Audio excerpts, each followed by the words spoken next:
We have had a really incredible day today with some amazing speakers and phenomenal moderators, and I think we are in for a real treat for the conclusion of CEPR's 19th Annual Economic Summit. I am going to introduce to you Dana Emery, who is the chair and the CEO of Dodge & Cox. As you know from my earlier remarks, Dodge & Cox is the sponsor of this year's Economic Summit, as they have been for many years, and we're super grateful to them for that. Dana Emery is the chair and the chief executive officer at Dodge & Cox. She joined the firm in 1983 and is a member of the U.S. Fixed Income and Global Fixed Income Investment Policy Committees, the Business Strategy Committee, and the Board of Directors. Dana is a shareholder of Dodge & Cox and a trustee of the Dodge & Cox funds. Happy to report that Dana holds a bachelor's degree from Stanford University. She probably took Mike Boskin's Econ 1 class. You were probably off in DC then, but anyway. She is a CFA charter holder and a chartered investment counselor. Dana is the founding co-chair of the Credit Roundtable and a former chairman of the Treasury Borrowing Advisory Committee. She has many positions, appointments, accomplishments, so I'm not going to go through all of them, but she is also a member of the National Board of Directors of Summer Search and is a vice chair of the UC San Francisco Board of Directors. She is a member of the Fixed Income Analyst Society Hall of Fame. And Dodge & Cox has been around since 1930, and they're an independent investment management company with, at last count, $343 billion in assets under management. With that, please join me in welcoming Dana Emery, who is going to introduce our moderator and speaker for tonight's session. Good evening. Before we start, I just really want to pause and thank Mark for that nice introduction, but also just thank him for putting on such an incredible event today. It's just amazing. So much work went into it. The agenda was amazing, the speakers were amazing, and to your staff and to the advisory board and everybody that was involved in putting it together, we all really appreciate it. So thank you very much. And it's my pleasure to introduce our dinner keynote session tonight.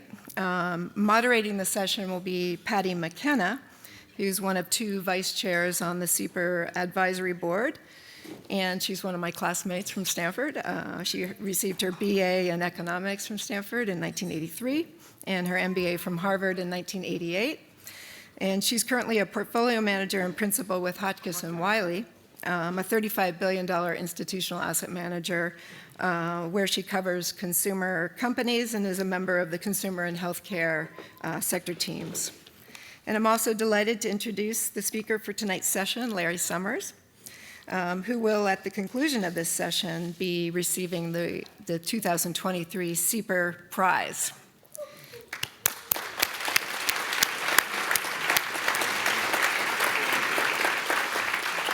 And he doesn't need much of an introduction. I think everybody knows him, but I will do my best here to highlight some of the many things that he accomplished over his distinguished career as an academic and as a public servant. So I'll really only be scratching the surface here. But he's been on the Harvard faculty since 1982. He was awarded tenure at the age of 28. He was one of the youngest in Harvard's history. His research received many awards over the years, including the John Bates Clark Medal in 1993, which at the time was awarded every 2 years to the most outstanding American economist under the age of 40. He also advised many students, both graduate and undergraduate, during his time on the Harvard faculty. and he's published more than 150 scholarly articles and serves on the board of numerous organizations, including Brookings and the Center on Global Development. And as Harvard's president, Larry helped expand and simplify the financial aid for disadvantaged students and appointed the first ever female dean of the Harvard Law School, Lana Kagan, who subsequently joined the U.S. Supreme Court. And Larry also served in 3 presidential administrations, first as domestic policy economist with Ronald Reagan's Council of Economic Advisors in 1982. And 8 years later, he serves as the chief economist of the World Bank, and then in numerous positions in the U.S. Department of Treasury during the Clinton administration, where he was Secretary of Treasury from 1999 to 2001. And during his time at Treasury, he was a key voice supporting the introduction of Treasury inflation-protected securities, TIPS, and helped to craft various crisis rescue operations in Mexico and parts of Asia during the late 90s. And the federal government also ran substantial budget surplus, believe it or not, during his time as secretary, something that no other Treasury secretary in the last 60 years can say. In 8 years after wrapping up at Treasury, newly inaugurated President Obama appointed Larry to be the director of the National Economic Council, where he helped our government navigate the deepest recession since the Great Depression. And Larry has spoken at CEPR several times over the years, but one session that is particularly stands out, it was the March 7th, 2008 CEPR Summit. Shortly thereafter, Bear Stearns collapsed, and his remarks that day were very prescient. He said, "My message this morning is not going to be a cheery one. I believe that we're facing the most serious combination of macroeconomic and financial stresses that the U.S. has faced in at least a generation and possibly much longer than that." And there's many memorable stories of Larry's time as an academic and as a public servant. Here's one that anyone who knows him would especially appreciate. A time when Larry was meeting with President Clinton in the Oval Office, and President Clinton said to him in the meeting, "There was this guy in here yesterday, and for the life of me, I couldn't figure out why he was here. And then I realized that he had come to see me because he was too intimidated to see you, Larry."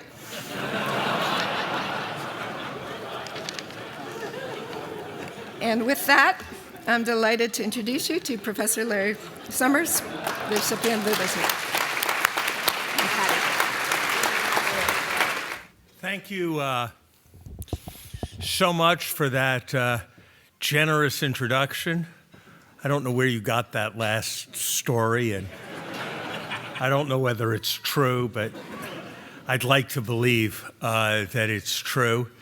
It reminds me slightly of the occasion on which Lyndon Johnson received an award and was introduced in very, very generous terms.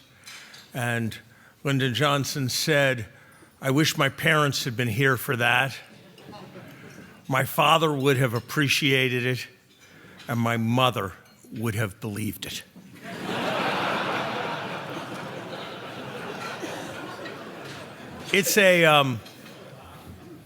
It's really a privilege to be back at this dinner, and an even greater privilege to receive this honor from the Stanford Institute for Economic Policy Research, an organization that over a number of years has done extraordinary things, and in its emphasis on economic policy research done by serious scholars, really stood up for the values and the objectives to which I've devoted my career. And it has been extraordinarily generously supported by the people in this room. And I look out at my friend Mike Boskin, my friend John Chauvin, my friend Mark Duggan, and I think to myself that this community has been extraordinarily fortunate over many years in the people who have led the Stanford Institute for Economic Policy research.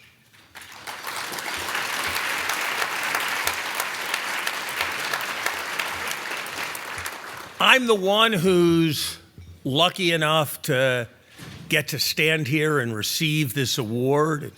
Rumor has it that there may be a check that my family is going to be fortunate enough to be able to cash. But the achievements that are being celebrated are not really mine. They could not have happened without a lot of other things. They could not have happened without the remarkable family in which I had a chance to grow up, be nurtured, be supported in the importance of intellectual pursuits and also the importance of serving society. And as those of you who know me better will know, it was a family that did not lack attention to or interest in the discipline of economics, to which I've decided to devote my career. I've been fortunate in the mentors and teachers that I have had, going back to a junior high school teacher, but I think tonight mostly of someone who attended this conference many times, the late Marty Feldstein, who was my mentor, whose example and teaching and mentorship was what drew me into doing policy-relevant economics. And without him, I'm sure I would not be standing here tonight. You were kind enough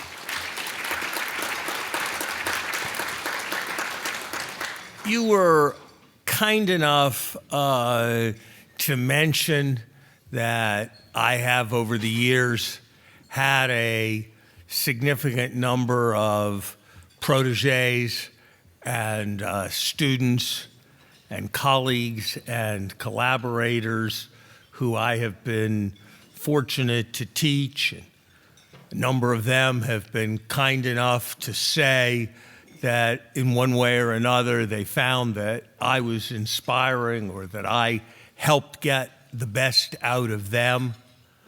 But I can tell you that I am in massive trade deficit with my students and my collaborators, and their ability, their determination, their creativity, their inspiration, their seriousness of purpose is what has inspired me as an economist and is what has brought out the best in me.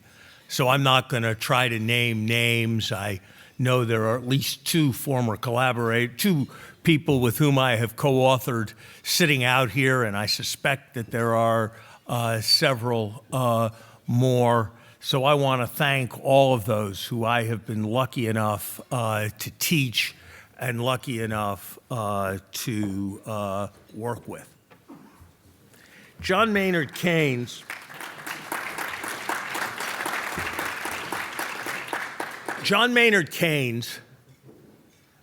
memorializing his teacher, Alfred Marshall, said this, which I first read 50 years ago.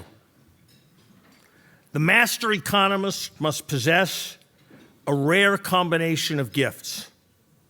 He must be mathematician, historian, statesman, philosopher in some degree. He must understand symbols and speak in words. He must contemplate the particular in terms of the general and touch abstract and concrete in the same flight of thought. He must study the present in light of the past for the purposes of the future. No part of man's nature or his institutions must be entirely outside his regard. He must be purposeful and disinterested in a simultaneous mood, as aloof and incorruptible as an artist, yet sometimes as near to earth as a politician. I don't think even Keynes met quite that standard. But that is a standard to which all of us in economics can and should, and I have always myself aspired to try to approach.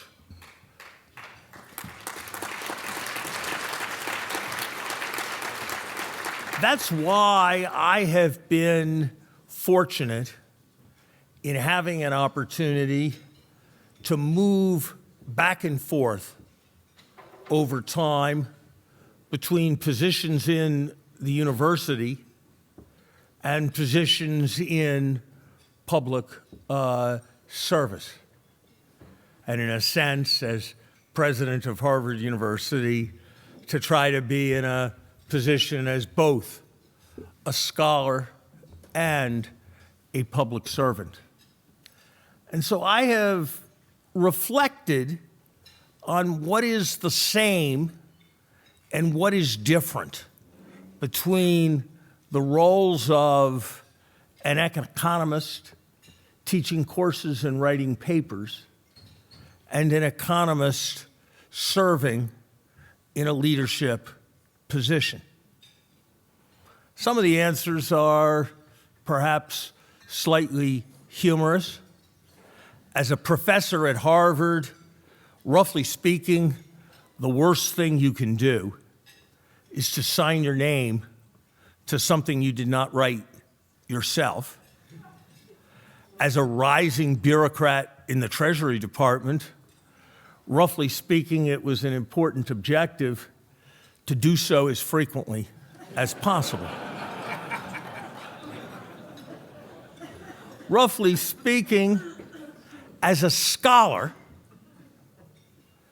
if you worked really hard on a problem and you didn't have any solution to the problem, what you did is you changed problems and worked on a different problem that you thought you had a better chance of solving.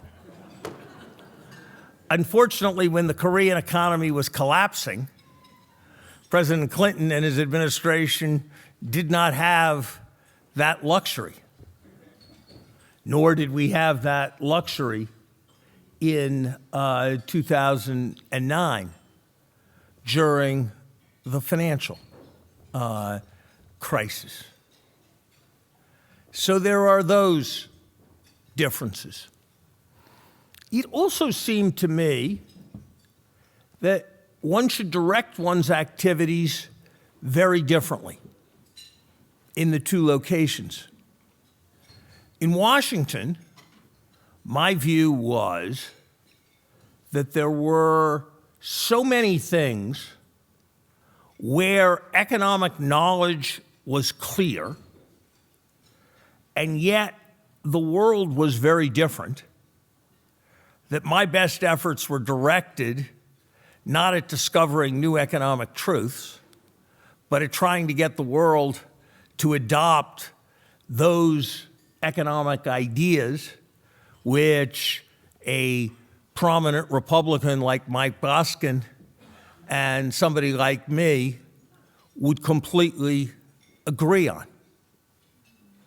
On the other hand, when in the university, it seemed to me, based on what I had learned being in Washington, that so much of what went on was highly politically contextual, that one was best off not trying to influence the next week or the next month's political debate, but to take inspiration from another famous line from Keynes about how most of what statesmen said was the distilled frenzy of defunct academic scribblers, and to try to think about questions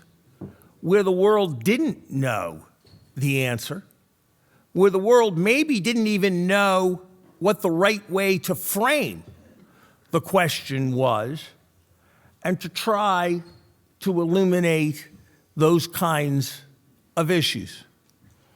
And I hope on at least some occasions I was successful in doing that as a scholar. Because one thing that one knows, and the longer I watch all of this, the more I see it, is that sometimes the transition from inconceivable to inevitable can be extraordinarily rapid. And that an important part of what we policy-oriented scholars need to do is to make sure that there are an inventory of good ideas ready for action when those windows open. Perhaps the classic example of that is someone with whom I disagreed on more things than I agreed, but took great inspiration from, Milton Friedman, who was a voice in the extraordinary wilderness, talking about the idea of a volunteer army. And then, for reasons that came from a political perspective entirely opposite to his, the idea of a volunteer army started to look vastly better, given the chaos that was ensuing on America's college campuses. And because scholars had been working on that idea for a long time, it was able to be implemented, and to be implemented very quickly. And there are many other cases like that. The idea of market-based environmentalism was once derided as licenses to pollute.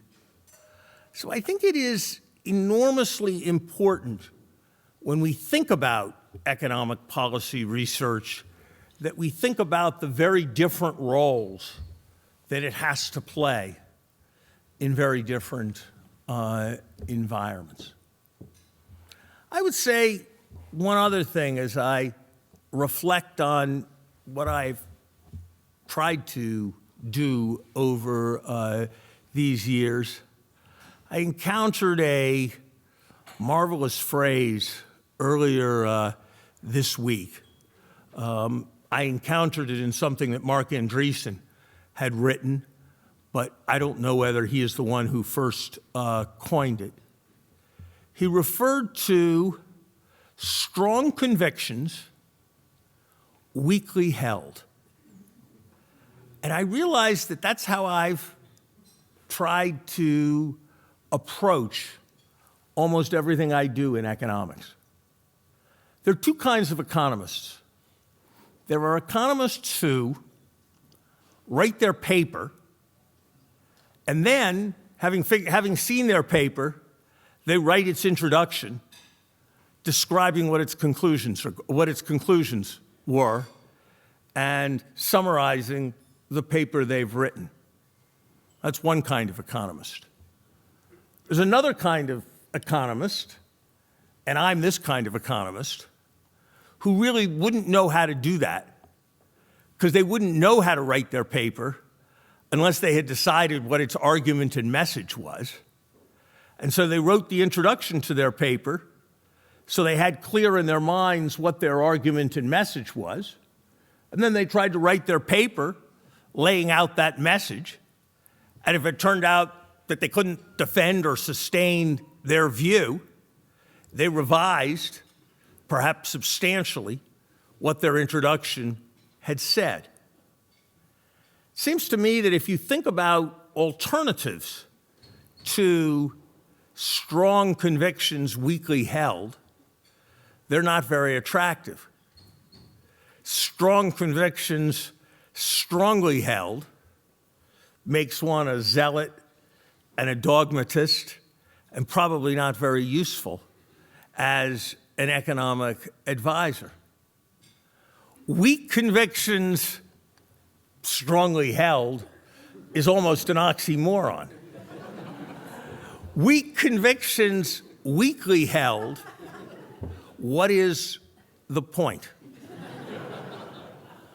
I used to encounter, as I rose through the government, and I think the 12 years I've spent in some form or other, or 13 years that I've spent in some form or other of government service is a pretty long time relative to most academics who move back and forth. So I've seen a lot of people arrive in Washington fresh from the university, eager to make a difference.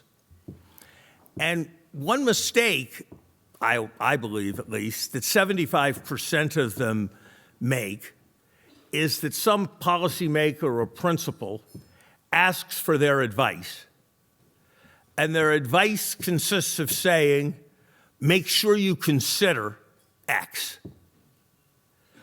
And there's a role for that, but it's much more useful to say, I think on balance you should do X, and here's why. And that's an important discipline that one has to have, and it comes from having a capacity to have strong convictions, but also a capacity to adjust those convictions as the world changes. I've lived a life where I was very much a believer in the idea that substantial fiscal restraint that contributed to lower capital costs, that contributed to more investment and more long-run approaches to economics, would contribute to more rapid economic growth. And I think that core conviction of Clinton Rubinomics was right in the 1990s. But the world changed. And my view, a little bit into the post-financial crisis period, when real interest rates were close to zero, and it seemed to me that the economy had a chronic excess of saving, was that it was terribly important to absorb that saving, and that measures that absorb that saving, either by promoting private or public investment, were an important contributor to economic growth. And then I found myself observing the world as it stood in 2021, when the economy had a GDP gap of perhaps $300 billion, and it was the recipient of $2.8 trillion of stimulus, and it seemed to me overwhelmingly likely that the bathtub would overflow and that would manifest itself in inflation. So I found myself with very different views at different points on how fiscal policy should move. Did that mean that I was some kind of weather vane?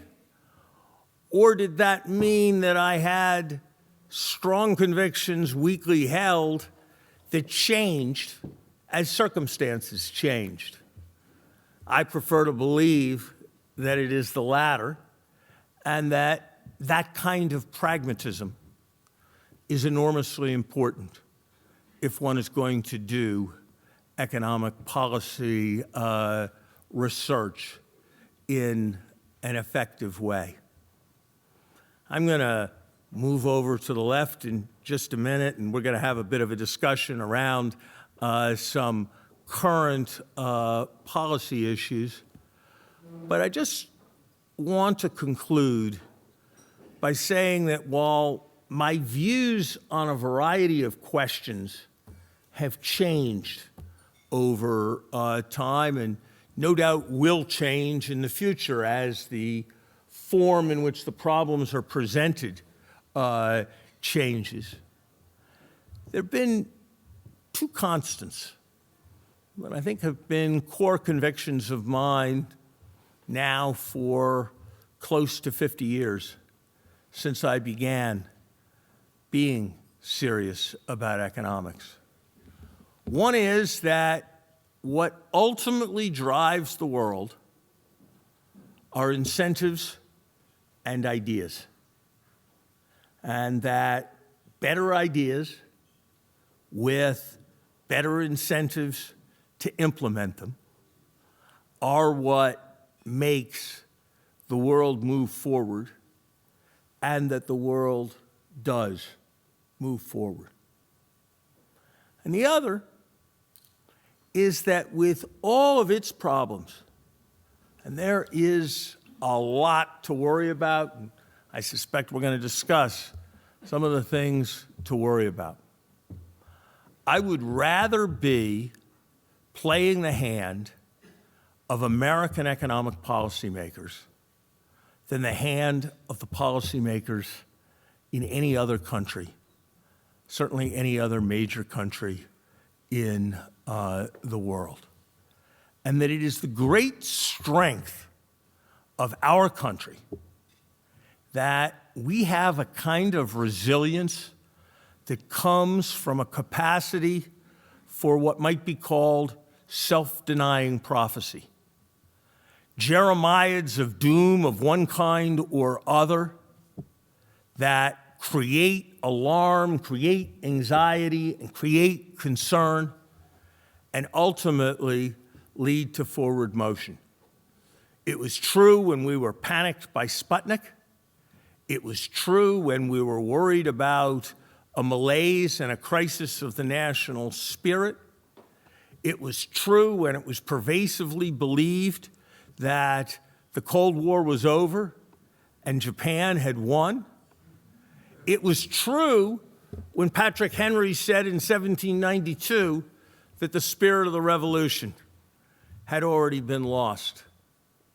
And I believe it will be true moving forward. And I believe that we economists, as we think about incentives, as we develop new ideas, make a vitally important contribution to that progress. And that's why I'm so honored to be recognized tonight by Stanford's Institute for Economic Policy Research. Thank you very much.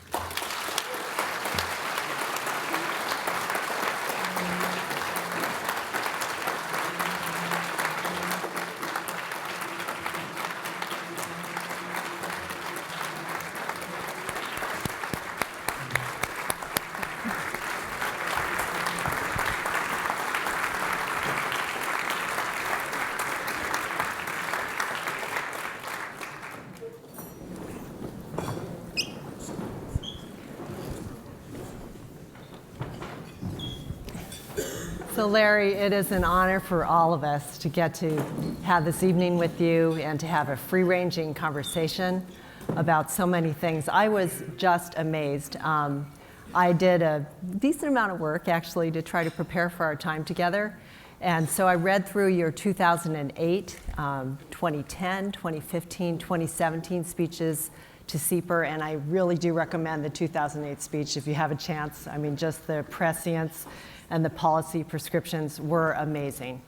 But along with that, I read through a 700-page book of 60 of your lectures from the past, and I knew about the depth and sophistication of your economic thinking, but I wasn't aware of the range.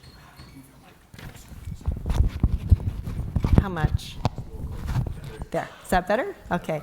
I wasn't aware of the range. I knew about the depth. I didn't know about the breadth.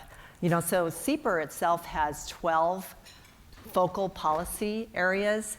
And honestly, I think, Larry, you could write about, think about, talk about on a moment's notice any of the 12. So I guess you can take that as a little bit of a challenge, because we're going to roam through a few of them. And so I wanted to actually start with innovation and technology. We have about 15 minutes, I think. We're in Silicon Valley, for starters, so that really needs to be one of them. And also, we had a really wonderful session on the future of technology. So let me just ask the question that was sort of referred to obliquely, and let's get your take. So that was actually, do you believe that ChatGPT and other forms of generative AI will lead to faster long-term economic growth? And if so, how long do we have to wait for that to show up in the data? The most important economic paper that bears on that question was written by someone who attended this conference many times, the late Paul David, who showed that the lags between the invention of electricity and the economic progress that you'd think would come with electrification would be longer than you might think. And I've got no doubt that there are going to ultimately be very large benefits that are going to come from all of this augmented intelligence capacity. But I don't neglect the issues around the transition. Let me put a very big picture around it. In 1880, if you took the world of Europe and the United States, roughly half the people worked to feed the whole population.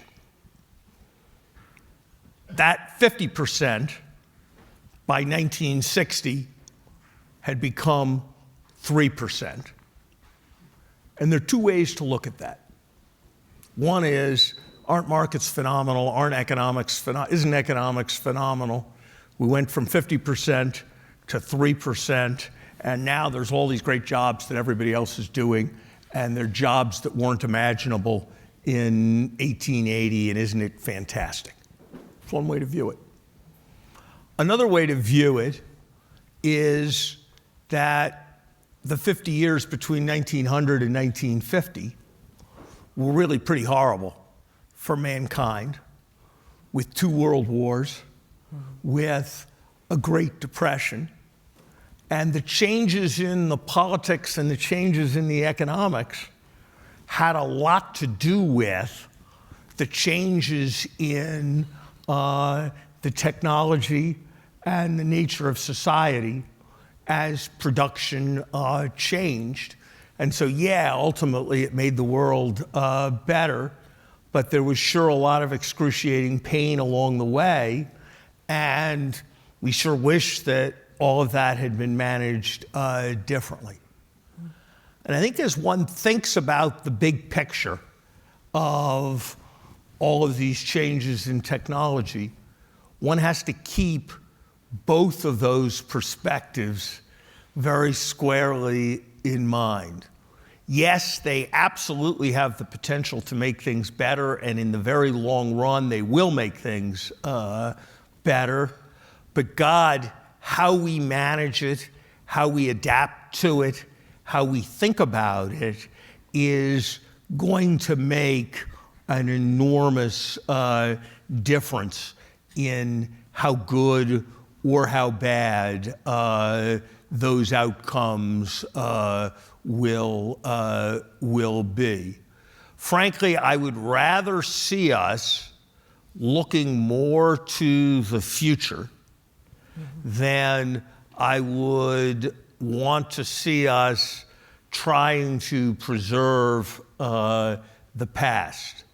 And when I see some of the public policy discussions that are putting overwhelming emphasis on American manufacturing, I think to myself that right now, 9% of jobs in the United States roughly are in manufacturing. Half of those jobs are doing things that are only incidentally in manufacturing. They're being accountants or doing advertising or driving vehicles. So the number of people doing production work in manufacturing is kind of where farming was in the 1950s. And so the idea that we're going to grow that and build that, and that's going to be the salvation of our economy, which is an idea that is increasingly embraced, I think is probably not the realistic vision for thinking about how we're going to adapt to all this technical change. So actually moving on to another area that is related, in some ways it's inequality, because there was some discussion earlier about the fact that some groups certainly rightfully could feel that they had been left behind with globalization. That wasn't as much of a benefit as it could have been. But interestingly, there were two words that actually didn't come up today, which I kind of thought would have, which was middle class. And it's interesting, you know, with all the changes that are coming, you know, generative AI, machine learning, programming, whatever is on the horizon, I do kind of wonder, is enough really being done for the 3 middle quintiles of income? And if not, what else could be done? First, I think it's very important to recognize that it is very hard to know how the technology aspects are going to play out over time. I had the misfortune to have to spend 2.5 weeks in a rehab hospital after a fall several years ago. Which jobs are more likely to be replaced by technology over the next 25 years, I ask myself. The job of the radiologist who diagnosed my torn quadricep, my guess is AI's coming for that. The tying of the knot in a very effective way that my surgeon performed, that some kind of robot is probably coming for that. How about the physical therapist who helped me overcome my fears of taking a step up when I couldn't bend my knees? I think it's going to be a long time before any kind of technology is going to come for that. How about the orderly who said goodnight to me, turned off the light, made sure I was decently arranged and not too scared? It's going to be a long time before technology is going to come for that. Broadening the aperture, who's going to get replaced by AI first? Broker-dealers who trade Treasury bonds or gardeners? Sorry, guys, I don't think there are very many gardeners in this room. And so I think that it's important to remember how a lot of this technology is going to be empowering. I have a phenomenal assistant who runs my life, who's fantastic, who frankly is very well compensated for being fantastic at all of that. For whatever reason, she is really very, very bad at spelling. that is irrelevant today. That would have been a fatal problem to her holding that position 30 years ago. And so I think there's a lot where we just don't know how all this technology is going to work out. Look, we should have, beyond that, we should have more progressive taxation in this country than we do. My guess is that if I take everybody in this room and I take all wealth above $20 million, and I take how much is transferred to the beneficiary, to the person's children, and then I take how much taxes are collected by the U.S. government, and I divide the latter number by the former number, my guess is I'd get a figure less than 10%. And in a country that's all about equal opportunity, I don't think it ought to be that way. I think somebody at CEPR ought to figure out how to make the estate tax work in a way where we actually do promote opportunity as part of having more progressive taxation. And much as I love universities, much as I believe in higher education, as proud as I am to have made it far easier, made it possible for any family with income under $60,000 to come to Harvard for free, it's really much, much more important what we do for the people who aren't going to be going to Stanford or Harvard or any university or any college. And we are massively underinvesting in the creation of opportunity for our fellow Americans who aren't going to be part of entirely cognitively focused activities like those that exist. And so more progressive taxation, more investment in those whose primary focus is not going to be cognitive. Those are part of what we can do for a better middle class. And I'll say one other thing about strengthening the middle class. We need to figure out how to get things done in America. I mean, the most striking and concerning study that I've read in the last 2 weeks, probably in the last 2 months actually, was about the Second Avenue subway in New York. You're already laughing. I haven't even told you the conclusion, but you know what the conclusion's going to be. It costs 12 times as much per mile to build as it cost in like these incredibly legendary efficient places, Rome, Italy, and Istanbul, Turkey. It should not be that way. And if it wasn't, we would build more, there would be more jobs, life would be easier, and life would be better. And that's true about zoning and housing. That's true about all kinds of infrastructure.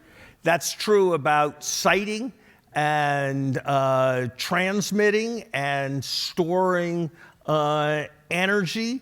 And part of what we have to do in America is find ways of making sure that the veto power is less promiscuously distributed so we can get on with it and do things that will create opportunity for the middle class. And frankly, the people in this room are in a much better position to buy their way out of those constraints than most of our fellow Americans are. And I think it's a very big problem. Interesting. There's so many things I would love to ask about and talk about, starting with tax policy, but it has already been a long day. But no conversation would be complete without talking about money and finance. And so Just a very simple question. Hard landing, soft landing, or no landing? Stagflation. Samuel Johnson said that, sorry about this, Lisa, but it's an exception. We're an exception. But Samuel Johnson said that second marriage was the triumph of hope over experience.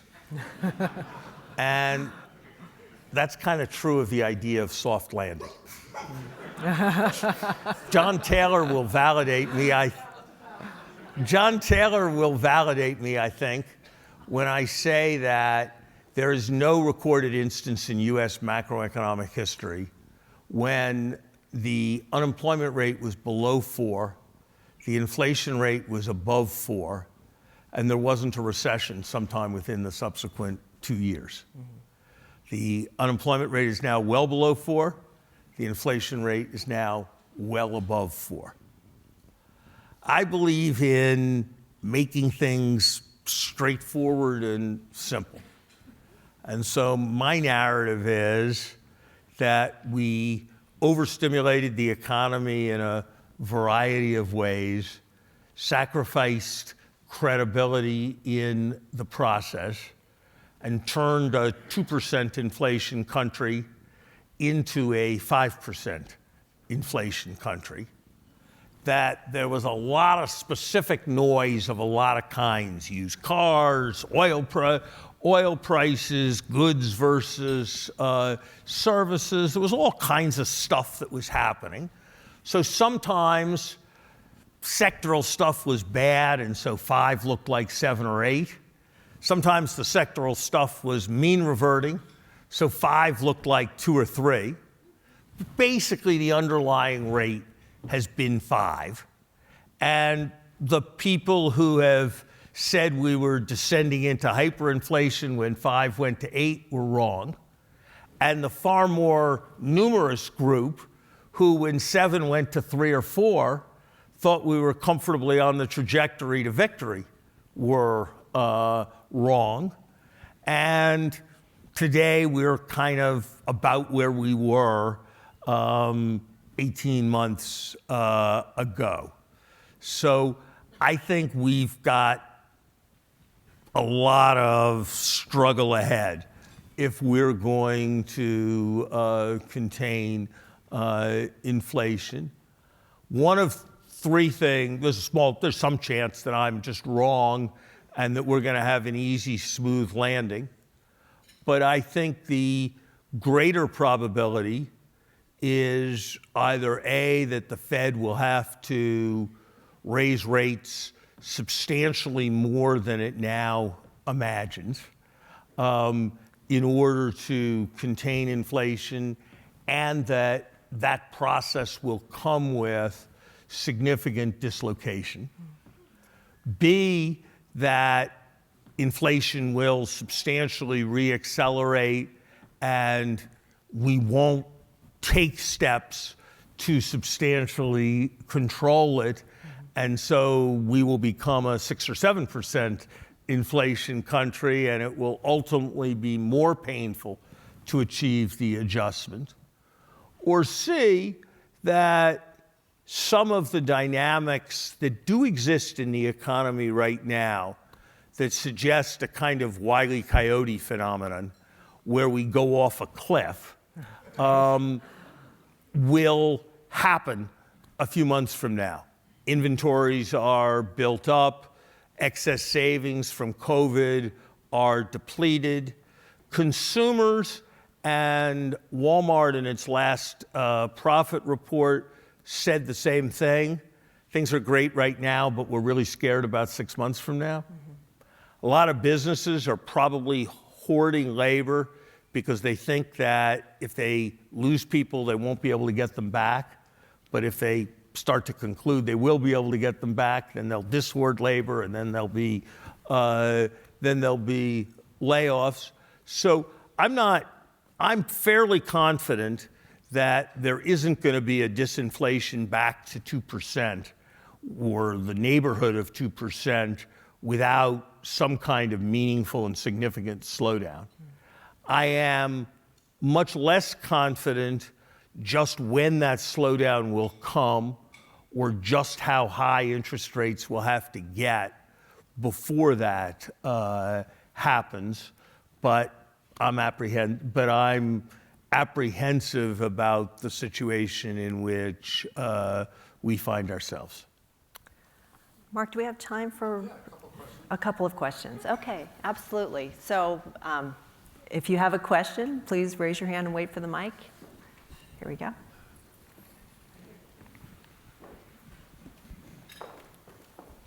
Thank you. Thank you so much.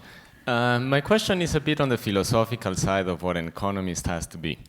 And it relates to this seeming debate of the failure of liberalism to succeed in the world today, and what the future of this liberalism or not could be as we face a world that looks bipolar or multipolar, however you would like to look at it. What would be your bet for the future? Do you think it survives? Do you think it takes a different shape?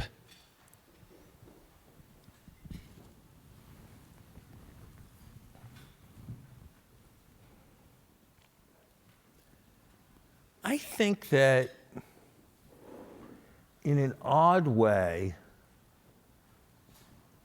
the data of the last year are extraordinarily favorable for what I assume you mean, which is liberalism in the classic 19th century sense, not liberalism in the sense of being the ideology practiced by Bernie Sanders in US policy debates.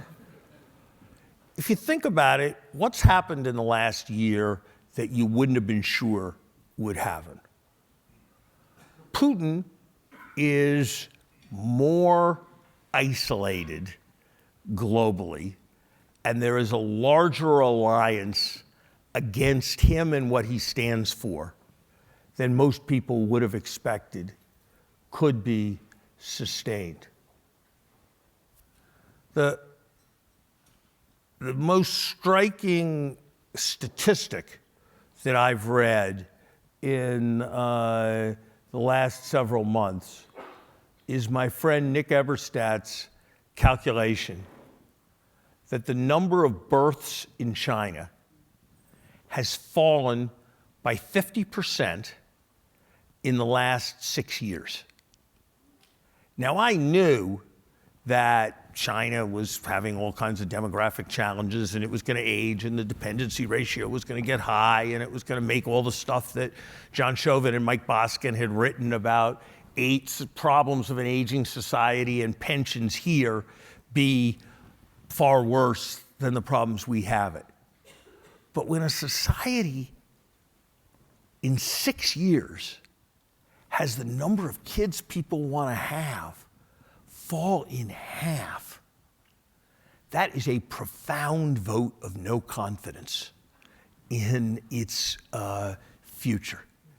And I think that's something one really has to pay attention to. And by the way, if you look at the trend, it's probably down a bit because of COVID, but the trend was basically there before COVID started.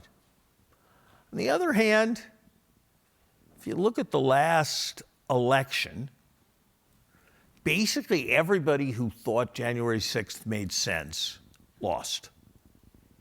Everyone who was really in a place of not believing that our election system worked lost. And so I think that people may look back and think that the high point of this wave of authoritarian populism was 15 months ago.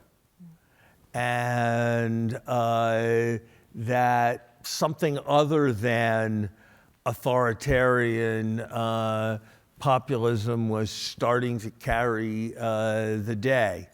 You know, there was a right-wing prime minister who came to power in Italy, but is basically governing in quite substantially reasonable ways. Britain is making its way through Brexit with this new agreement with Northern Ireland in a maximally cosmopolitan way. There's a lot of complexity in Brazilian politics, but the better side from the point of view of liberalism won. So I am not complacent. I don't think that history is over, but I think that government by the people, for the people, is something that is very much going to endure in this country. And I think it's useful to, I won't go through it again, to remember the things I said about our resilience and capacity for self-denying prophecy. I think we'd better pass it over back to Mark so that you actually are awarded your prize. But thank you very much, Larry.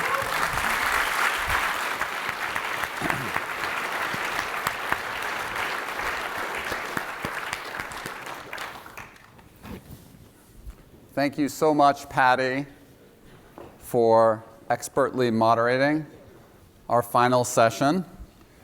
And once again, I want to thank all of you for being here tonight for the first in-person summit in 4 years. I can't tell you how much it means to me to have all of you here, so it's just super gratifying. So thank you all so much for being here.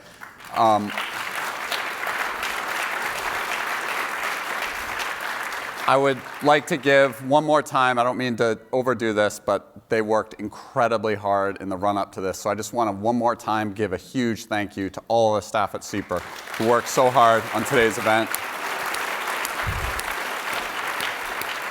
And additionally, the catering team and the AV people who have been here for 14 hours, thank you so, so much.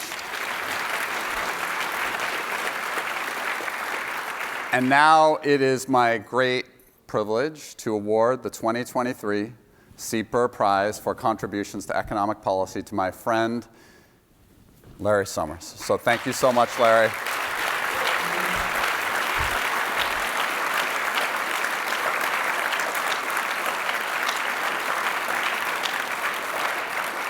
And I hope all of you, we haven't yet figured out the date for the March 2024 summit, March 1, March 8, or March 15. So just have that in the back of your mind. But I hope to see you back here in either 52, 53, or 54 weeks. So with that, hope you have a wonderful weekend.